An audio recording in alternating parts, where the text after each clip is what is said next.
یہاں جو 5 سال حکومت کر لیتا ہے وہ کہتا ہے سب سے قابل میں ہی ہوں، مجھے مہلت بھی ملی ہوئی ہے۔ 500 سال مہلت دی اللہ تعالیٰ نے، اور فرعون کی قوم پر پتہ عذاب کس طرح کے آئے تھے؟ ٹڈیاں مسلط کر دی اللہ نے۔ یہ گھومتی نہیں چھوٹی سی، ہم اپنی زبان میں اس کو کچھ لوگ مختلف ناموں سے یاد کرتے ہیں، کوئی مکڑی کہتا ہے، کوئی کچھ کہتا ہے، مسلط کر دی، جاتی نہیں۔ ان پر بنی اسرائیل کے ان مقابل جو فرعون کی قوم تھی ان پر الزام اس طرح کا عذاب آیا کہ مینڈک مسلط کر دی اللہ تعالیٰ۔ برتن کھولتے تھے اندر مینڈک نکلتا تھا، دنیا کی ہر دوائی استعمال کرتے تھے لیکن مینڈک نکل آتا تھا۔ تھوڑا سا سمجھا کرے چیزوں، ہمارے رنگ نہیں زیادہ گورے کہ ہم پر عذاب نہیں آتا، کوئی بہت زیادہ اللہ تعالیٰ معاف فرمائے دولت نہیں جمع کرا بیٹھے شاہی خزانے میں کہ ہم سے پوچھا نہیں جائے۔ یہ مہلت ہے، مہلت کو مہلت سمجھو، پھر جب پکڑ آتی ہے نا اللہ کریم کی، میں نے دیکھا ہے کروڑوں روپیہ، 6 اولادیں، ایک شخص کے بچے باہر سے آ رہے تھے، وہ بندہ بیمار تھا، مجھے کہنے لگا حضرت جی دعا کریں میں ان کے آنے سے پہلے مر جاؤں ورنہ آ کے مجھے مار دیں گے۔ دعا کرے، اتنی بے سکونی، کروڑوں روپیہ پڑا ہے تو یہ عذاب نہیں؟ کوئی ضروری ہے کہ پتھر ہی برسیں گے تو سمجھ آئے گی؟ یہ جو سگا بیٹا بوڑھے باپ کے قریب سے گزر جاتا ہے، سلام نہیں لیتا تو اس کو عذاب نہیں سمجھتے؟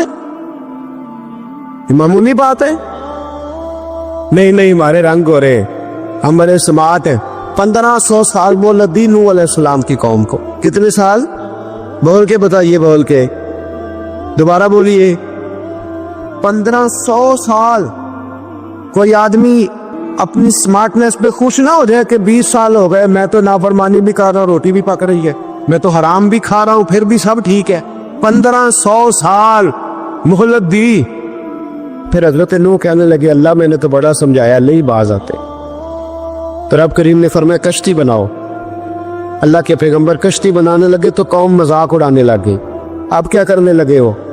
اب کشتی بنانے لگے ہو، خیر تو ہے، قوم مذاق اڑا رہی ہے حضرت نوح علیہ السلام کا۔ آپ نے کشتی بنائی، پانی کہاں سے نکلا؟ نہ بارشیں ہوئی نہ سیلاب آئے، ایک تندور تھا اس کے اندر سے پانی نکلنا شروع ہو۔ کبھی تندور سے بھی پانی نکلا ہے، پر جب نکالنے والا چاہتا ہے تو وہاں سے بھی ایک تندور سے پانی نکلا، اتنا نکلا اتنا نکلا اتنا نکلا کہ قوم ساری ڈوب گئی۔ قرآن مجید کے صفحات شہادت دیں گے کہ حضرت نوح کی قوم کا بچہ بہہ گیا، بچے صرف وہ تھے جو حضرت نوح کے ساتھ ہو گئے، تباہ ہو گئی۔ اللہ بے نیاز ہے، بے نیاز۔ 1500 سال مہلت ملے اور تو پھر بھی کہے رب بڑا کریم ہے، معاف کر دے گا۔ 1500 سال تجھے گنجائش تھے اور تو کہے کوئی نہیں، بات معافی ملنی چاہیے ابھی بھی۔ میرے بھائی، حضرت صالح علیہ السلام کی قوم، حضرت صالح نے تبلیغ شروع کی تو کہنے لگے پہلے معجزہ دکھاؤ۔ جی آج تو نہ لوگ معجزے مانگتے، آج بھی لوگ کرامتے اور معجزے، اللہ معاف کرے، جو چیزیں معجزہ تو ہو نہیں نہ سکتا لیکن آج بھی لوگ، آپ یقین کریں، کہتے ہیں یہ بڑی نمازیں پڑھتا ہے تو پھر بخشا کیوں نہیں گیا، پھر کیوں نہیں منو سلوا کیوں نہیں اترا اس پر، پھر میں بھی اسی طرح ہی ہوں، کیا اس کے اندر خوبی آ گئی؟ مولوی بھی ویسے ہی ہے، سوری بھی ویسے ہی ہے، لوگ مان نہیں رہے، لوگ دلیلیں مان نہیں رہے، ابھی بھی لوگ بحث نہیں کرتے، کیا فرق آ گیا؟ ابھی ویسے ہی ہیں سارے۔ اللہ تعالیٰ سے ڈرنا چاہیے، ہمیں سامنے والے کی طرف دیکھ کر صحیح ہونے کا حکم نہیں ہے، ہمیں اپنی اصلاح کا حکم ہے، اپنی طرف دیکھ کے اپنے آپ کو ٹھیک کرنے کا۔ الزام لگا کے گزر جانا اس کا کوئی مطلب؟ سنو اور یاد رکھو، حضرت صالح علیہ السلام سے کہنے لگے پہلے معجزہ دکھائیں، تو حضرت صالح علیہ السلام نے فرمایا اونٹ کہاں سے پیدا ہوتے ہیں؟ کہاں؟ اونٹنی کے بطن سے۔ فرمایا آؤ میں تمہیں پہاڑ کے اندر سے اونٹنی پیدا کر کے دکھاتا ہوں۔ کہاں سے؟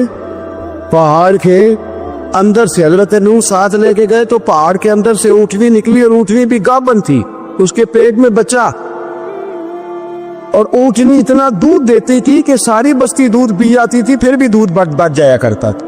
لیکن حضرت نوح علیہ السلام نے فرمایا تم نے دیکھ تو لیا ہی اسے، یہ جتنا دودھ دے گی روٹی بھی اتنی کھائے گی، ایک دن تم سارے پانی پیو گے، ایک دن یہ سارا پانی پیا کرے گی، ایک دن تم سارے باقی جانوروں کو گھاس کھلاؤگے، ایک دن یہ اونٹنی ہے، اور اونٹنی کا نام کیا؟ ناقۃ اللہ، اللہ کی اونٹنی۔ کس کی اونٹنی؟ نام کیا ہے؟ اللہ کی، یہ اللہ کی اونٹنی ہے۔ تو حضرت نوح علیہ السلام کی اونٹنی فرمائے اس کی بے ادبی نہ کرنا۔ باز نہیں آئے لوگ، باز نہیں آئے، کہنے لگا جی دودھ دینا تو ٹھیک ہے، پر یہ جو سارا پانی پی جاتی ہے نا، یہ صحیح نہیں، یہ جو ساری گھاس کھا جاتی ہے یہ نہیں تھی، دودھ دینا تو ٹھیک ہے پر یہ نہیں صحیح۔ آپ نے فرمایا اسے کچھ نہ کہنا، اللہ کی اونٹنی ہے۔ میں کہا کرتا ہوں ان لوگوں نے ناقۃ اللہ کی بے ادبی کی، حضرت نوح علیہ السلام کی اونٹنی کی ٹانگیں کاٹ دی، صالح علیہ السلام۔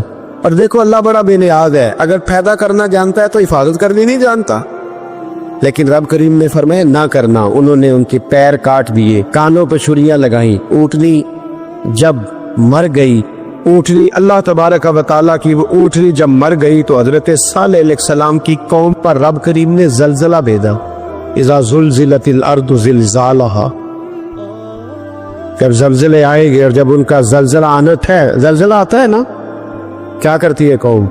لا الہ الا اللہ، لا الہ لا الہ الا اللہ، کلمے جاری ہو جاتے۔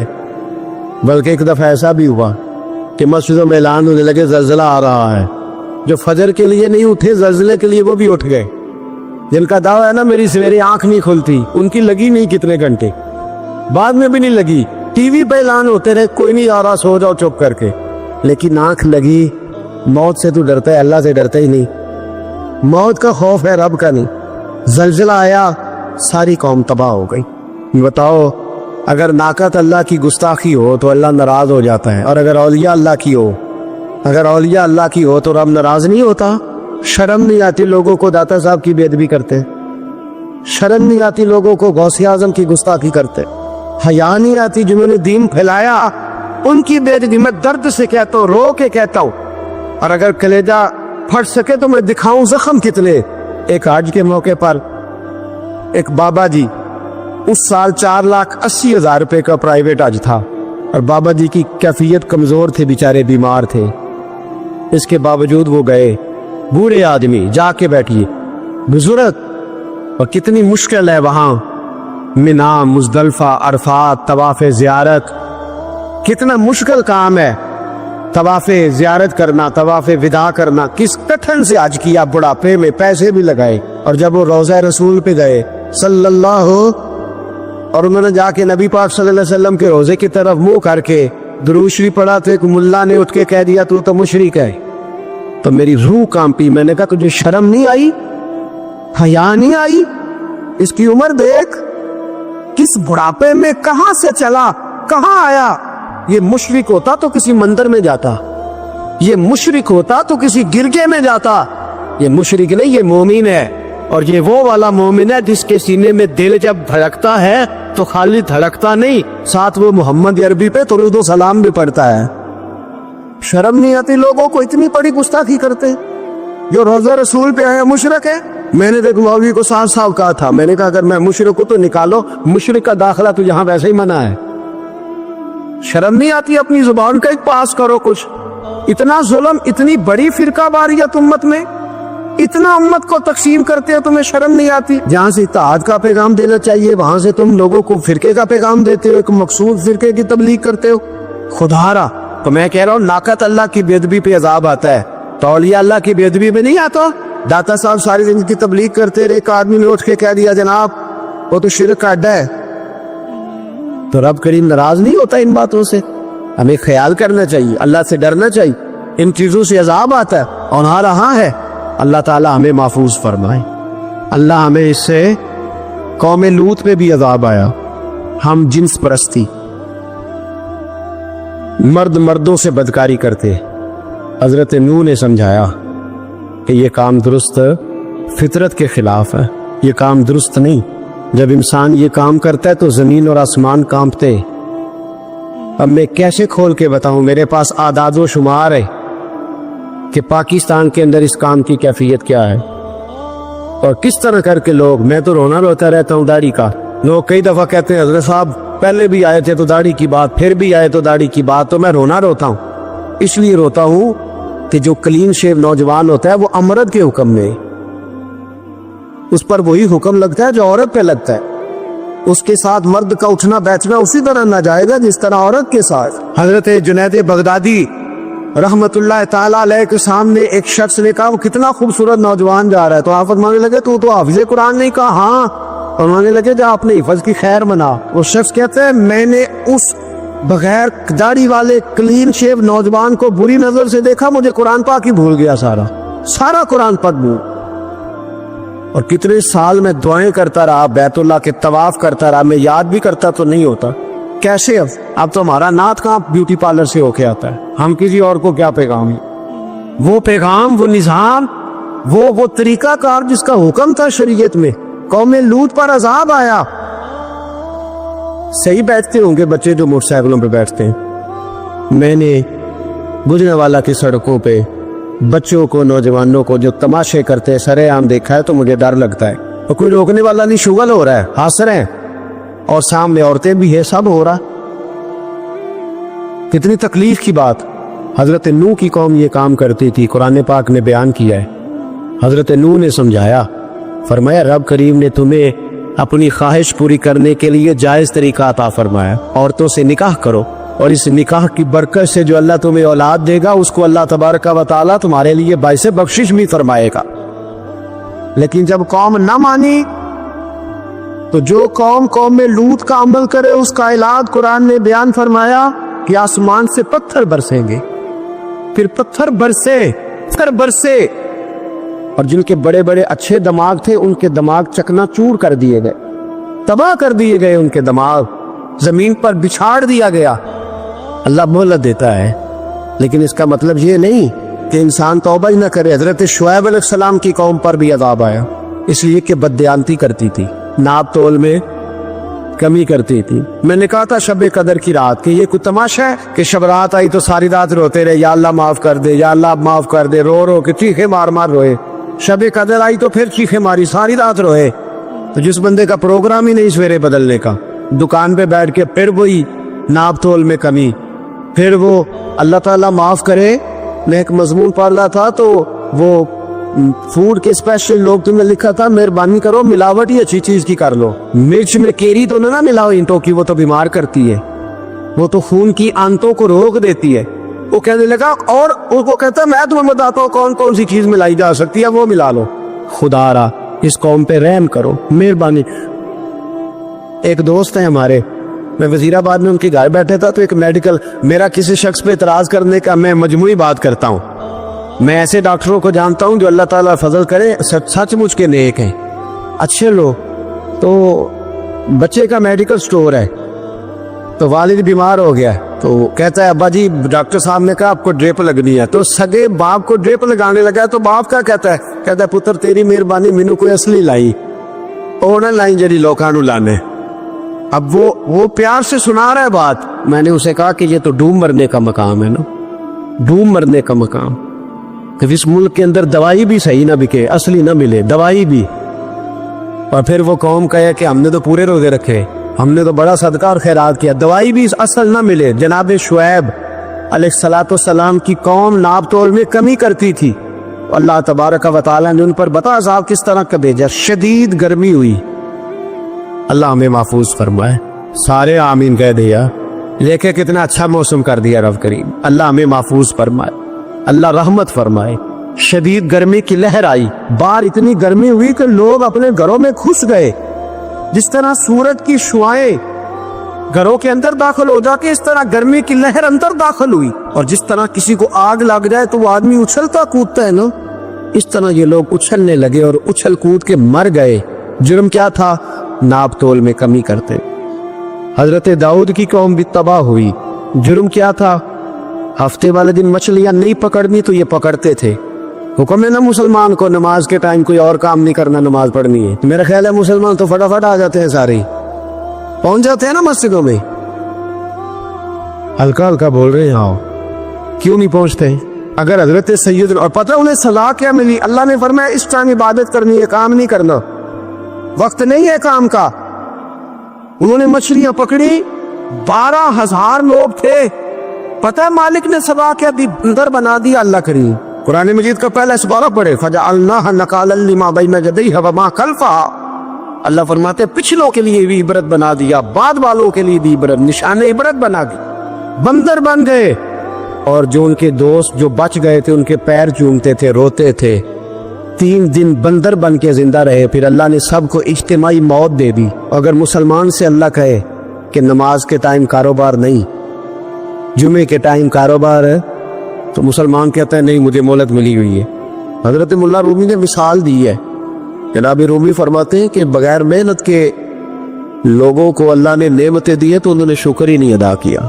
اندھے سے پوچھ آنکھ کی قدر کیا ہے، پوچھ اندھے سے، پوچھ معذور سے کہ ٹانگوں پہ چلنا کتنی بڑی نعمت ہے۔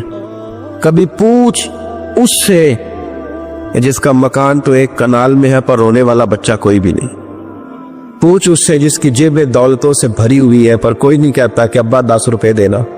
پوچھ یہ کتنی بڑی تکلیف ہے۔ حضرت رومی نے لکھا ہے، وہ فرماتے ہیں کہ ایک والد تھا تو اس نے بڑی دولت کمائی تھی، تو اس کا بیٹا بے دریغ ہی اڑاتا رہتا تھا، کبھی ادھر پیسے بھگا دیے، کمائے نہیں تھے نا، محنت نہیں نہ کی تھی، کمائے نہیں تھے۔ والد بڑا سمجھاتا تھا پر سمجھ نہیں آتی تھی، لیکن اس کے ابا کے ذہن میں ایک بات آئی، وہ کہنے لگا بیٹے یار میں کنگال ہو گیا ہوں، اچانک حالات خراب ہو گئے، ایک آنا مجھے چاہیے، دوائی خریدنی ہے، کہیں سے لے کے آؤ۔ اس نے کہا ابا مسئلہ ہی کوئی نہیں، یار ہی بڑے ہیں، بہت سارے لوگوں کے ساتھ رات میں جاتا ہوں روٹی کھانے ہوٹل میں، کئی ہیں جو میرا انتظار کر رہے ہوتے ہیں، فیس بک والے اور جناب وہ سیلفی والے، بڑے سارے ہیں جو کہتے ہیں تیرے بغیر گزارا ہی نہیں، بڑے ہیں جو روز سویرے اٹھ کے پہلے مجھے السلام علیکم کا میسج کرتے ہیں، پھر اس کے بعد کسی اور سے، بڑے ہیں کوئی مسئلہ ہی نہیں۔ ایک کے پاس گیا، ایک آنا چاہیے، اس نے دے دیا، لا کے ابا کو دیا، تو ابا گھر کے اندر جو امیر لوگ ہوتے تھے گھر میں کنواں کھدوا لیتے تھے، ابا کنویں کے کنارے بیٹھا تھا، جب بیٹے نے آنا لا کے رکھا تو اس نے پانی میں پھینک دیا۔ اگلی صبح پھر کہا بیٹے ایک آنے کی ضرورت ہے، دوا خریدنی ہے، اس نے کہا مل جائے گا۔ 2 4 5 دوست ابھی ہیں بڑے مالدار، ان سے جا کے کہا، ایک سے آنا لایا، ابے نے پھر پھینک دیا، تیسرے دن بھی پھینک دیا، چوتھے دن بھی، یار اب ختم ہو گئے۔ کچھ آہستہ آہستہ دوستوں کو پتہ چل گیا کہ کنگال ہو گیا، خبر پھیل جاتی ہے نا، اب بھوکا ہو گیا۔ اب آہستہ آہستہ موبائل بند ہونے لگے، آہستہ آہستہ جو ہے وہ نمبر بلاک ہونے لگا، حالات بگڑ گئے۔ اب جب اسے پتا تھا کہ یار تو اب دروازہ کھٹکھٹاتا ہوں تو کہتے ہیں کہ اسے کہہ دو میں گھر نہیں، ابا نے تو آنا مانگنا ہے، اور میں بے دریغ دولت ابا کی اڑاتا رہوں، اب یہ بھی نہیں کہہ سکتا کہ مجھے دیتا کوئی نہیں۔ شہر سے باہر نکل گیا، سارا دن مزدوری کی، جد و جہد کی، کبھی کام کیا نہیں تو ہاتھوں پہ چھالے پڑ گئے۔ بڑا مشکل ہوتا ہے جن لوگوں نے کام نہ کیا ہو انہیں کرنا پڑ جائے تو، تکلیف کا شکار ہو کے ایک آنا کمایا، شام کو لا کے بالت کی ہتھیلی پہ رکھا تو اس نے پھینکا نا جب کنویں میں تو چیخ پڑا، کہنے لگا ابا جی آپ سیاڑے ویاڑے بدلے، روز پیسے لا کے دیتا ہوں، کون پھینک دیتے ہو، کو کرنے والی بات کرو، نہیں دوائی کھانی تو نہ کھاؤ، ضائع کیوں کرتے؟ تو بیٹے کو باپ نے تھپکی دے کے بٹھا لیا، اس نے کہا بیٹا میں نے پہلے دن تو نہیں پھینکا، تو 7واں دن میں روز پھینکتا ہوں، آج تیری چیخیں کیوں نکلی؟ کہنے لگا ابا پہلے ادھار کے تھے آج مزدوری کے ہیں۔ نہیں سمجھ آئی بات، پہلے بولیے، اور آج میری محنت ہے، مزدوری ہے، جد و جہد ہے۔ تو والد کہنے لگا بیٹے یہی میں تجھے سمجھانا چاہتا تھا، وہ میرے بھی محنت کے ہیں جو تجھ روز یاروں کو کھلاتا ہے، میں نے بڑی جد و جہد سے جمع کی ہے، میں کنگال نہیں ہوا، صرف تجھے سمجھانا تھا۔ او بھائی یہ آنکھیں تیری محنت کی نہیں نا، اس لیے تو شکر نہیں ادا کرتا، یہ وجود، یہ ٹانگیں، یہ شعور، یہ تیری جد و جہد کا نہیں، جو عقل کی دولت اللہ نے دی ہے نا یہ تیری محنت کی نہیں، اگر محنت کی ہوتی تو سجدہ میں پڑا رہتا، تو خیال کرتا۔ اللہ نے آنکھیں دی ہے قرآن دیکھنے کے لیے، جب کوئی کسی گندی چیز کو دیکھتا ہے تو ناشکری کرتا ہے، جب غلط طرف اٹھاتا ہے یہ چیزیں تو ناشکری کرتا ہے۔ صاحبو یاد رکھنا اور اس پر ضرور غور کرنا کہ جب نعمتوں کا شکر ادا نہ کیا جائے تو پھر ہمیں استغفار کا حکم دیا، پھر کیا کرنا ہے ہم نے؟ استغفار کہ یا اللہ ہم تیری نعمتوں کا شکر ادا نہیں کر سکے تو ہمیں معاف فرما، تو ہم سے درگزر فرما، معاف فرما۔ نقصان ہو جائے تو کہتے اللہ کی مرضی تھی، اور فائدہ ہو جائے تو کہتے میں نے محنت ہی بڑی کی تھی، میری جد و جہد بڑی تھی۔ ایک بچہ ایک دفعہ میرے پاس کہیں انٹرویو کے لیے جا رہا تھا تو دعا کرانے آیا، کہنے لگا میں نے وہاں جانا ہے، دعا کیجیے گا اللہ تعالیٰ کامیابی دے۔ میں نے دعا کی، کچھ اس کو پڑھنے کو بتایا لیکن کامیاب نہ ہو سکا، لوٹ آیا۔ تو میں نے پوچھا کہ کیا بنا؟ کہنے لگا حضرت صاحب بس اللہ کی مرضی تھی، اللہ کی مرضی تھی۔ پھر ایک دفعہ گیا تو اللہ کا اللہ کی مرضی تھی، تیسری دفعہ گیا کامیاب ہو گیا۔ تو بھئی اب کیا بنا؟ کہنے لگا جی جب میں داخل ہوا تو اس نے جاتے ہی مجھ سے پوچھا سب سے پہلا سوال یہ کہ تمہیں جنرل نالج کی بھی کچھ معلومات ہیں یا شعبے کے آدمی ہو؟ تو میں نے کہا جناب پوچھیے۔ تو انہوں نے پاکستان کا حدود اربہ پوچھا تو میں نے فٹافٹ بتا دیا۔ پھر انہوں نے مجھ سے پوچھا کہ یہ جو مینار پاکستان ہے اس کی تجویز کس شخص نے دی تھی؟ تو میں نے فٹافٹ اس کا بھی نام بتا دیا۔ پھر شارٹ ہینڈ کے ایک دو سوالات اس نے کیے تو وہ بھی میں نے بتا دیے، تو الحمدللہ کامیاب ہو گیا۔ میں نے کہا بیٹے جب تو ناکام ہوا تھا تو اللہ کی مرضی تھی، اور کامیاب ہوا ہے تو میں لگا دی، اب اللہ کی مرضی کدھر گئی؟ یہ اتنا بڑا نقص ہے انسانی فطرت کا، اتنی بڑی کمزوری ہے کہ معاذ اللہ تعالی ہم کمزوریاں قدرت کے کھاتے میں ڈال دیتے ہیں، اور ناکامیاں قدرت کے کھاتے میں، اور کامیابیاں یہ کیا تماشا؟ حالانکہ ہونا یہ چاہیے تھا کہ جہاں انسان کمزور پڑے تو کہے میری غلطی تھی۔ صوفیاء یہ سبق دیتے ہیں، اللہ کے بندے یہ پیغام دیتے ہیں کہ جب تو کہیں ناکام ہو جائے تو سمجھ جائے تیری، اور جب تو کامیاب ہو جائے تو سمجھ رہے اللہ راضی ہو گیا تھا، اللہ نے رحمت کر دی، اس نے فضل کیا۔ تو شکریہ نہ کرنے پر بھی استغفار کرنا چاہیے کہ اللہ تو نے بڑا کچھ دیا تھا پر میں شکر ادا اس پر بھی۔ ہمارا تو اب یہ حال ہے کہ جو ہمارے پاس چیزیں ہیں وہ ہم کہتے ہیں یہ تو میرا حق تھا، لیکن جو نہیں وہ مجھے فٹافٹ ملنی چاہیے۔ مطلب اگر میرے پاس صحت ہے تو اس کو میں اپنا حق سمجھ لیتا ہوں کہ یہ تو میرا، یہ چونکہ ٹھیک ہے جی یہ تو صحیح ہے، تندرستی ہے یہ تو ٹھیک ہے، لیکن کار کوئی نہیں وہ ذرا مل جانی چاہیے۔ اولاد تو میرے پاس ہے، وہ تو میرا حق تھا، میرا رائٹ تھا، معاذ اللہ وہ تو ہم نے حق بنا لی۔ اور میرے پاس بنگلہ کوئی نہیں، وہ مجھے فٹافٹ مل جانا چاہیے۔ بھئی یہ کس طرح تیرا حق تھا؟ کس حساب سے؟ یعنی جو چیزیں ہیں ان کو سنبھالنے کی فکر نہیں ہے، اور جو نہیں ہے ان کے طلب کی فکر لگی ہوئی ہے۔ شکر نعمت کو محفوظ کر دیتا ہے، شکر نعمت کو محفوظ کر دیتا ہے، اور ناشکری نعمت کو لَئِن شَكَرْتُمْ لَأَزِيدَنَّكُمْ وَلَئِن كَفَرْتُمْ إِنَّ عَذَابِي لَشَدِيدٌ۔ اللہ فرماتے شکر کر میں تیری نعمتوں میں اضافہ کر دوں، اور ناشکری کرے گا تو عذاب دوں۔ شکر نہیں نہ ہوتا، شکر نہیں ہوتا۔ دیکھیں نا 100 روپے ابا جی نے دیا ایک بچے کو، اور اس کو کہا کہ جا دکان سے کچھ چیز لے آ، تو وہ 100 روپیہ اس نے رستے میں جاتے ہی کہیں پھاڑ دیا یا گوا دیا، تو اب وہ والد سے دوبارہ 100 مانگتا ہے، تو والد کہتا ہے کہ پہلے 100 کا تو نے کیا کیا؟ نہیں سمجھ رہی آپ کو میری بات؟ پہلے 100 کا کیا کیا؟ تو وہ کہے گا جی باپ میرا دل کرتا تو میں نے پھاڑ دیا۔ جوان بچہ ہے، سمجھدار ہے، 12-14 سال کا ہے، میرا دل کیا تو میں نے پھاڑ دیا، ختم ہو گئی بات۔ تو ابا نیا 100 دے دے گا؟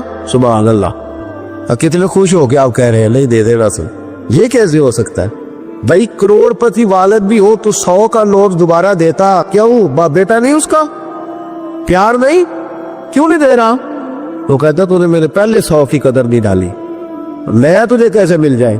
تو نے خیال ہی نہیں کیا، تو نے جدوجہد ہی نہیں کی، تو نے ایک استغفار اس بات کا ہے۔ لیکن نا یہ رسول پاک علیہ السلام کا فرمان، یہ حدیث امام رازی نے لکھی ہے، اور نبی پاک کی فرمان کے لحاظ سے جو چیز ہمارے سامنے آئے نا اس پر ہماری آنکھیں بھی کھل جانی چاہیے، دل بھی کھل جانا چاہیے، کہ کوئی خاص ہی بات تھی جو حضور نے بیان فرمائی صلی اللہ علیہ وسلم۔ سرکار دو عالم علیہ السلام نے فرمایا ایک آدمی نے 500 سال بغیر ریاکاری کے اللہ کی عبادت کی۔ کتنے سال؟ یہ 5 سال نہیں ہوتی بغیر ریاکاری کی۔ تہجد پڑھنے والا جب تک 6 لوگوں کو بتا رہا نا دے تہجد پڑھیے، اتنی دیر تو تہجد آگے بڑھتی ہی نہیں، کم از کم 6 بندوں کو پتا ہونے چاہیے۔ اور میرے جیسے حاجی نمازیوں کا تو دل کرتا ہے کہ وظیفے پہ بندہ رکھا جائے جو تعریفیں کرے صبح و شام۔ حاج صاحب کی کیا بات ہے، حضرت صاحب کی وظیفہ دیں گے اس کو مہینے کا، وہ تعریف کرے کھول کے کہ آپ کی بڑی بات۔ یہ مرض ہے، تعریف سننا نا یہ بیماری ہے، اس نے جھوٹ کو جنم دیا ہے، بہت بڑا مرض ہے۔ حضرت سعدی نے اس پر بہت بڑے مقالہ جات لکھے اور فرماتے ہیں یہ مرض کچھ لوگوں میں بہت زیادہ ہوتا ہے۔ ایک امیروں میں، امیر لوگ ناراض نہ ہو جائیں پر انہوں نے کہا ہے تو کوئی حکمت ہوگی نا، امیروں میں تعریف سننے کا مرض بہت زیادہ ہوتا ہے۔ فرماتے ایک بادشاہوں میں اور تیسرا عورتوں میں، ان میں یہ بیماری بہت زیادہ ہوتی ہے۔ کوئی تعریف نہ کرے تو خود اپنی کرنی شروع کر دیتے، خود ہی کہہ دیتے ہیں کہ وہ کیا بات سے میرے ابا جی تے ہوتے 100 ہل چلدا سی تے 150 بندہ ٹکر کر ابا جی دی چھڈ تو دس تیرے کنے چل دین، تیرے کو کنے بندے روٹی کھاندے، اپنی بات کروں۔ اقبال کہتے تھے تو وہ آبا تمہارے ہی مگر تم کیا ہو، ہاتھ پہ ہاتھ درے منتظر فردا، ابا جی کی دادا جی کے چھوڑ اپنی کر، ہمیں تو تیرا پتہ ہے تو اپنی بات کر، تیرے اندر بھی کوئی چیز ہے کہ نہیں، ابا دادا تو سب کے بڑے، حضرت آدم کی اولاد ہے تو حضرت آدم نبی تھے، اور باپ دادا تو سب کے بڑے بڑے ہی ہیں. بات یہ ہے کہ اپنی بات کرنی چاہیے نا. تو یہ بیماری ہے، یہ نقص ہے. 500 سال بغیر ریاکاری کی عبادت اور بیان میرے نبی کریم علیہ السلام فرما. 5 بولیے، یہ بہت بڑا مسئلہ ہے. دکھاوا نہ ہو، ریاکاری نہ ہو. ہم مجالس میں جاتے ہیں نا جناب، محافل میں، تو لسٹ ملتی ہے، یہ چوہدری صاحب نے صدارت ہے، انہوں نے خصوصی تعاون کیا ہے، تو یہ فلانے صاحب ہے، تو ان کا بھی نام لینا ہے. تو میں کبھی کبھی کہہ دیتا ہوں کہ یار آپ نے تو کہا تھا یہ نبی پاک کی تعریف کی محفل ہے، اور یہ آپ نے لسٹ لگا دی ہے پوری تعریف کرنے والوں کی. کچھ ضروری ہے کسی کا نام لینا اور اس کا جناب ذکر کرنا اور اشتہار پہ اس کی فوٹو آنا؟ یہ کچھ ضروری ہے؟ ویسے بھی کوئی اچھا لگتا ہے کہ نبی پاک کے نام کی محفل اور میں صدارت کر رہا ہوں؟ ڈرنا چاہیے نا مجھے اللہ تعالیٰ. حضور کی محفل اور میری صدارت، اس پر کبھی غور کرے. اگر کوئی راہ طریقت کا مسافر ہوگا تو تڑپ جائے گا کہ نبی پاک کے نام کی محفل اور سرپرستی ایک ایسے آدمی کی جس کو وضو تک نہیں کرنا آتا، چھ مالا دار ہو. کوئی دھندا ہے معاذ اللہ تعالیٰ، جس کا جو دل کرے وہ کرتا جائے. 500 سال بغیر ریاکاری کی عبادت کی. 5 بڑا مشکل ہوتا ہے. حضور فرماتے ہیں یہی بندہ جب اللہ کے حضور کھڑا کیا جائے گا تو رب کریم اس سے کہے گا کہ چلو اس کو میرے فضل سے جنت میں لے گا. تو عرض کرے گا مالک فضل تو ٹھیک ہے پر 500 سال لگائے ہیں میں نے. 5 وہ مولوی صاحب میری طرح کے بیچارے جو امام مسجد ہوتے ہیں نا، تو وہ بھی کہتے ہیں جب میں آیا تھا تو 30 بچے تھے مسجد میں، اب 80 ہو گئے. اور بھائی یہ بندوں کو بتانے کی کیا ضرورت ہے؟ یہ تو اللہ کی رضا کے لیے ہے نا. تو چھوڑ، اس میں اتنا تذکرہ کرنے کی کیا حد ہے؟ 500 سال جس نے لگائے، بول پڑا یا اللہ 500 سال لگائے اور تو کہتا ہے کہ اس کو میرے فضل سے لے جاؤ. تو رب کریم نے فرمایا چلو کوئی نہیں، پھر انصاف کر لیتے ہیں. الٹی آنکھ کی روشنی نکال کے ترازو کے ایک پلے میں رکھو اور 500 سال کی بغیر ریاکاری کی عبادت دوسرے پلے میں رکھو. کبھی اس مریض سے پوچھنا جس کو ڈاکٹر کہہ دیتا ہے کہ تیری آنکھ کا علاج نہیں ہو سکتا. بے بس ہوتے ہیں ڈاکٹر، جواب دے جاتا ہے شعور. پوچھ کبھی اس شخص سے، وہ کہتے ہیں بس نا اب آپ اپنی آنکھیں موجود ہونے کے باوجود آپ دیکھ نہیں